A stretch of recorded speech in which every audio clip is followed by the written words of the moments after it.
ସେତେବେଳେ ଉତ୍କଳର ରାଜଧାନୀ ଥାଏ ଯାଜନଗର ବା ଯାଜପୁର। ରାଜୁତି କରୁଥାନ୍ତି ରାଜା ଶୋଭନ ଦେବ।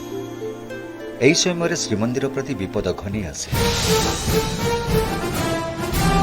ବିପୁଳ ସମ୍ପଦର ଭଣ୍ଡାର, କୋଟି ଓଡ଼ିଆର ପ୍ରାଣକେନ୍ଦ୍ର ଶ୍ରୀମନ୍ଦିର ଓ ମହାପ୍ରଭୁ ଶ୍ରୀ ଜଗନ୍ନାଥଙ୍କ ଉପରେ ଉପଦୃଷ୍ଟି ପକାଏ ରକ୍ତବାହୁ।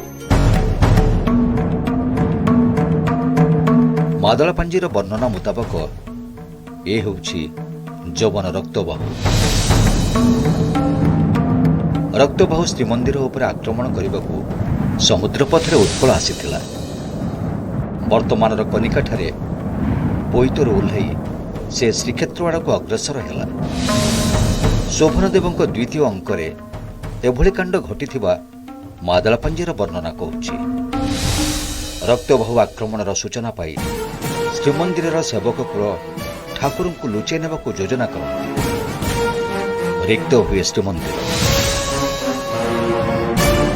ମହାପ୍ରଭୁ ଜଗନ୍ନାଥ ଚାପରେ ବିଜେ କରି ମହାନଦୀ ପଥରେ ଚାଲି ଆସନ୍ତି ସୁବର୍ଣ୍ଣପୁର। ଶୂନ୍ୟ ଶ୍ରୀମନ୍ଦିର ଦେଖି ବିଗିଡ଼ିଯାଏ ଯବନ ରକ୍ତବାହୁ। ଶ୍ରୀକ୍ଷେତ୍ରରେ ଉତ୍ପାତ କରେ। ସମୁଦ୍ର ସଂଲଗ୍ନ ବାଙ୍କି ମୁହାଣରେ ପାଣି ଉଜାଣି ବହେ। ଶ୍ରୀକ୍ଷେତ୍ର ଜଳାର୍ଣ୍ଣବ ହୁଏ। ଠାକୁରଙ୍କ ସୁବର୍ଣ୍ଣପୁର ବିଜେକୁ ଭକ୍ତ ଦିଅନ୍ତି ମଣିମାଙ୍କ ଆତ୍ମଗୋପନ ଲୀଳାର ନାଁ।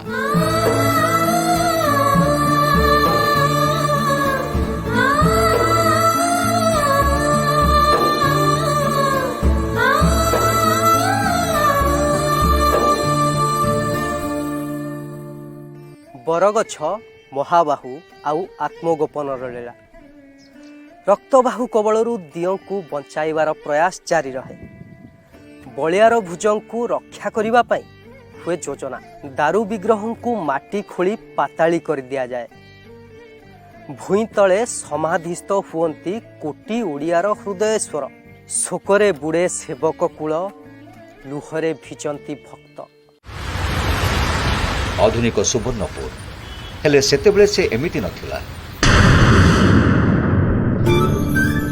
ଘଞ୍ଚ ଅରଣ୍ୟ, ଚାରିପଟେ ଘେରି ରହିଥିବା ସୁଉଚ୍ଚ ପର୍ବତମାଳା ଆଉ କୂଳରେ ମହାନଦୀକୁ ଧାରଣ କରିଥିଲା ସିଏ। ଏଣୁ ଏଭଳି ଅଗମ୍ୟ ସ୍ଥାନଟିକୁ ଆପଣାର କରିଥିଲେ ବଡ଼ ଠାକୁର। ଯବନ ରକ୍ତବାହୁ କବଳରୁ ମହାପ୍ରଭୁଙ୍କୁ ରକ୍ଷା କରିବାକୁ ଯାଇ ସେବକ କୂଳ ଚାପରେ ବିଜେ କରାଇ ମହାପ୍ରଭୁଙ୍କୁ ପ୍ରଥମେ ଗୋପାଳୀ ଗ୍ରାମରେ ରଖିଲେ, ଯେଉଁଠାରେ ଠାକୁରଙ୍କ ପୂଜାନୀତି ସମ୍ପୂର୍ଣ୍ଣ ହେଉଥିଲା। ହେଲେ ଭୟ ଥମି ନଥିଲା। ରକ୍ତବାହୁ ସମ୍ଭବତଃ ଗୋପାଳୀ ଗାଁର ଠାବ ପାଇଯାଇଥିଲା।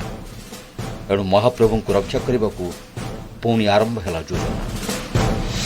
ପାଖରେ ଥିବା ଅଗମ୍ୟ ଛଳିଆ ପାହାଡ଼ର ବା ତ୍ରିକୁଟ ପାହାଡ଼ର ପାଦଦେଶରେ ଗୋଟିଏ ଗୁମ୍ଫାରେ ସାମୂହିକ ଭାବେ ରଖି ପୂଜିବା ପରେ ଦାରୁ ବିଗ୍ରହଙ୍କୁ ମାଟି ଖୋଳି ପାତାଳି କରି ଦିଆଗଲା। ପରେ ସେହି ସ୍ଥାନ ଚିହ୍ନଟ କରିବାକୁ ବରଗଛଟିଏ ରୋପଣ କରାଗଲା।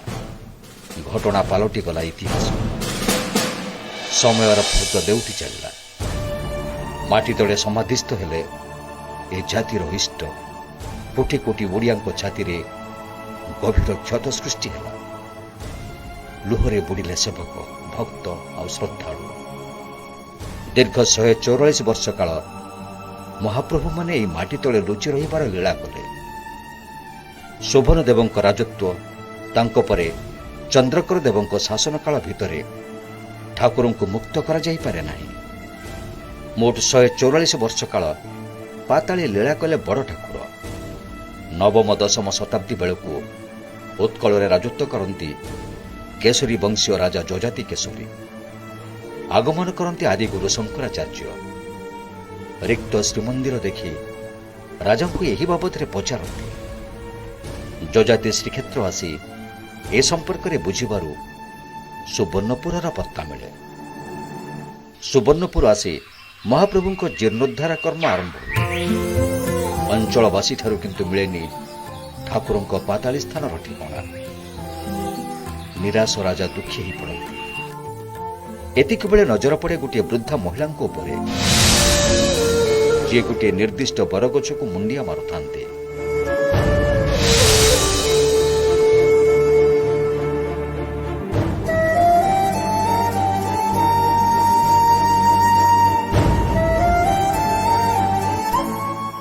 ମାଦଳା ପାଞ୍ଜି ଯେଉଁଥିରେ ଏ ଜାତିର ଇତିହାସ ଲୁଚିଛି। ଯଜାତି କେଶରୀଙ୍କ ଠାରୁ ଆରମ୍ଭ କରି ଇଂରେଜ ଶାସନ ପର୍ଯ୍ୟନ୍ତ ସମସ୍ତ ବିବରଣୀ ଗୋଟି ଗୋଟି ହୋଇ ସ୍ଥାନିତ ହୋଇଛି, ଯେଉଁଥିରେ ଦିଅଁବର ଉପାଖ୍ୟାନଟି ବିସ୍ତୃତ ଭାବେ ବର୍ଣ୍ଣିତ ରହିଛି। ହେଲେ କୋଟି କୋଟି ଜଗନ୍ନାଥ ପ୍ରେମୀଙ୍କ ମନରେ ଗୋଟିଏ ପ୍ରଶ୍ନ, କଣ ଏହି ଦିଅଁବର? ଠାକୁରଙ୍କ ପାତାଳି ସ୍ଥାନର ଠିକଣା ପାଉନଥିଲେ ରାଜା ଯଜାତି କେଶରୀ। ମନ ମାରି ବସିଥିବା ରାଜାଙ୍କ ଦୃଷ୍ଟିରେ ପଡ଼ନ୍ତି ବୃଦ୍ଧା। ବରଗଛକୁ ନିର୍ନିମେଷ ନୟନରେ ଅନେଇ ମୁଣ୍ଡିଆ ମାରିବାର ଅଭିପ୍ରାୟ ପଚାରନ୍ତି। ବୃଦ୍ଧାଙ୍କ ଉତ୍ତର, ଏ ହେଉଛି ଦିଅଁବର। ମୋ ବାପ ଅଜା ଅମଳରୁ ଇଏ ଏମିତି ଠିଆ ହୋଇଛି। କୁହନ୍ତି ୟା ତଳେ କାଳେ ଠାକୁର ଅଛନ୍ତି। ବୃଦ୍ଧାଙ୍କ ଉତ୍ତର ଶୁଣି ଖୁସି ହୁଅନ୍ତି ରାଜା। ପାଇଯାନ୍ତି ଇପ୍ସିତ ଉତ୍ତର।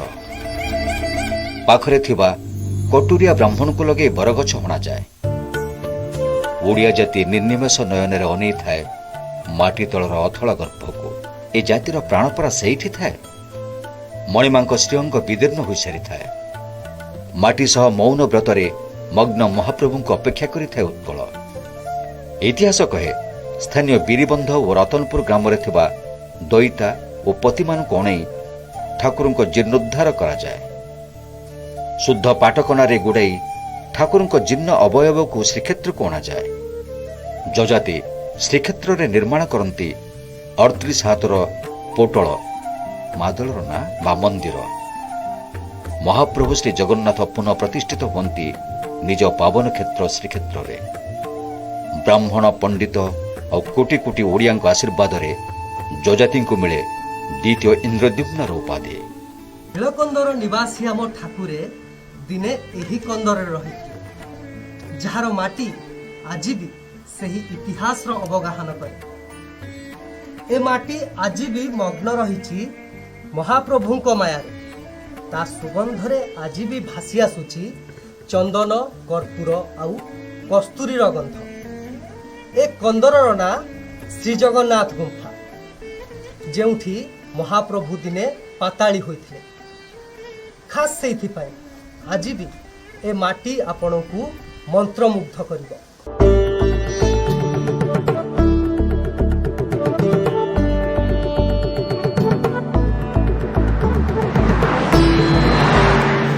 ସମ୍ପ୍ରତି ସୁବର୍ଣ୍ଣପୁରଠାରୁ 20 କିଲୋମିଟର ଦୂରରେ ରହିଛି କୋଟ ସମଲାଇ ବ୍ଲକର ତ୍ରିକୁଟ ପାହାଡ଼। ଏଠାରେ ଥିବା ଗୋପାଳୀ ଗ୍ରାମ ଏବେ କୋଟ ସମଲାଇ ଭାବେ ନାମିତ ହୋଇଛି।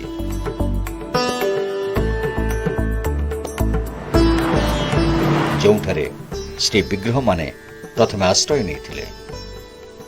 ପାଖରେ ବହିଯାଉଛି ତାଳଖୋଲ ଝରଣା, ଯାହାର ମିଠା ପାଣିକୁ ଶିବପାଦୁକ ଭାବେ ନାମିତ କରିଛନ୍ତି ସ୍ଥାନୀୟ ଲୋକେ। ଏହାପରେ ଗୋଟିଏ ଅଗମ୍ୟ ପାହାଡ଼କୁ ଗଲେ ଗୁମ୍ଫାଟିଏ ପଡ଼ିବ, ଯାହାକୁ କୁହାଯାଏ ଜଗନ୍ନାଥ ଗୁମ୍ଫା। ଇଏ ସେହି ଗୁମ୍ଫା ଯେଉଁଠି ମହାପ୍ରଭୁଙ୍କୁ ଗୁପ୍ତରେ ରଖାଯାଇଥିଲା ବୋଲି କୁହାଯାଏ। ଆଜି ମଧ୍ୟ ଏହି ଗୁମ୍ଫାର ବାସ୍ନା ଆପଣଙ୍କୁ ମନ୍ତ୍ରମୁଗ୍ଧ କରିବ।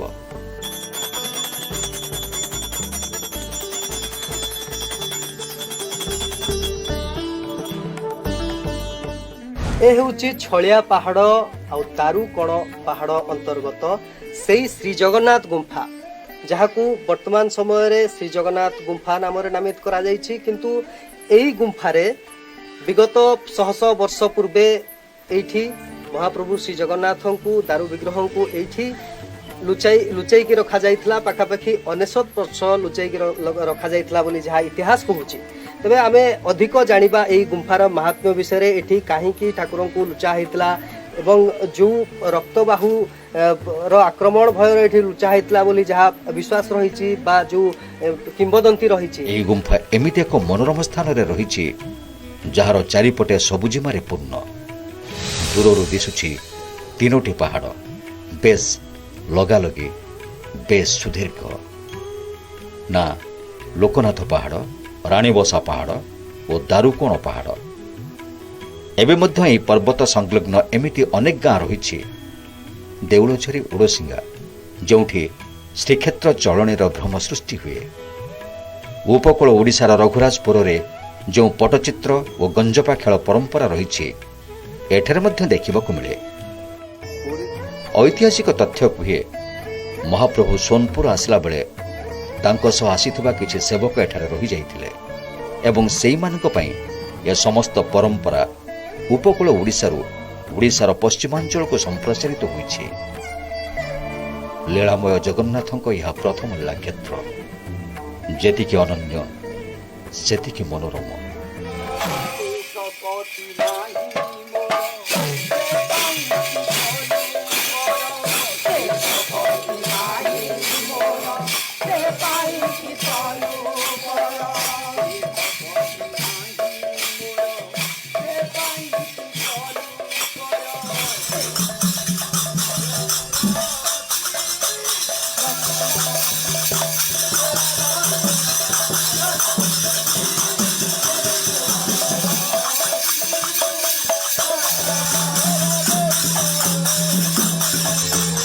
ଦୁଇ 2007ରେ ଏହାର ବିକାଶ ପାଇଁ ସରକାର ଚିନ୍ତା କରିଥିଲେ।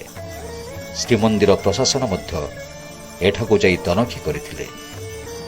ଏବେ ସ୍ଥିତି ଆପଣଙ୍କ ସମ୍ମୁଖରେ।